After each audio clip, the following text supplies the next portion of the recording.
So, breaking news. Apparently, Miley Cyrus, the artist formerly known as Hannah Montana, went to a friend's birthday celebration where there was a cake shaped like a penis. And she was like licking the cake or something, I guess. And it's symbolizing, like, oh, look at how grown up I am. Yeah. Sex. Good stuff. Yeah. And, that's very important to us. It tells us a lot about our economic turmoils and the psychological issues that we're having as a culture. It tells us, it explains about the Great Depression that you could argue we're going through right now. It's very relevant to us. Very important news. There is actually one thing that does actually strike me interesting about the story, though. Because, obviously I was being sarcastic and nobody should really care. But one thing that was interesting to me is the type of transition that she's trying to make. Like, she used to be the family-friendly, like, oh, mom and dad can sit down and watch this with their kids, as opposed to the image of some other stuff that parents might be like, oh, well, that's not appropriate. We can't do that. We can't have that, right? Stuff that is going to drive your child away and make them worship Satan so that they can spend all of eternity in hell while Satan is shoving a pitchfork up their ass and laughing. You don't want that, so you get your kids to watch Hannah Montana and listen to her music. And that's great. And, now she doesn't want to be Hannah Montana, or she hasn't for a long time. Now she's just Miley Cyrus, and she's all slutty. And it makes her happy.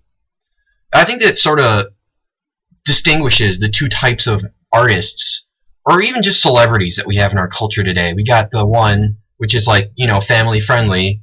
I think of, like, Justin Bieber, or, I don't know, like, maybe Selena Gomez or whatever. And then you got the more edgy type of person.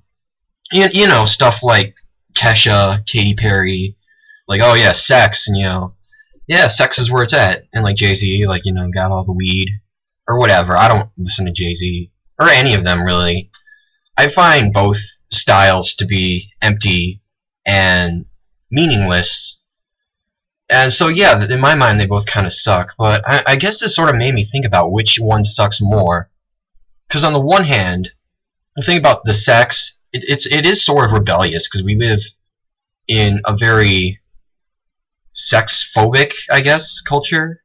And we're continuously becoming, in my opinion, more conservative about that. Like, we don't want open sex discussion. That's the way it seems, but in terms of our music, it seems like that's becoming more of the generic image. And it almost seems as though that's like the family-approved thing. Like, you got Kids Bop music where that does that. They play that music, and obviously they adjust stuff. But, I wonder which one is worse, though. Is it worse to have the image where you're just all generic happy, like, yay, I'm Justin Bieber, and I'm going to be singing this song about how I met this girl, and I just love her. And, just generic bullshit that the parents love? Or is it worse to just have this generic sex, or this generic prepackaged danger, where it's like, yeah, what up, I'm so cool, I'm so awesome, and they're not cool, and they're not awesome, but they just give that image, and it's sort of expected.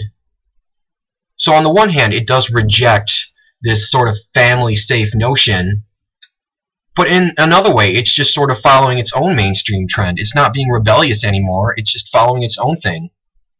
So I suppose you could argue that people who are like the family-friendly are trying to avoid what's becoming the mainstream, but they're still sticking to, a clique that they know works for them. As I said, I don't find any meaning in either of them. I'm not really sure which I would consider worse, though. What about you? What do you think is the worst of the two? Let me know.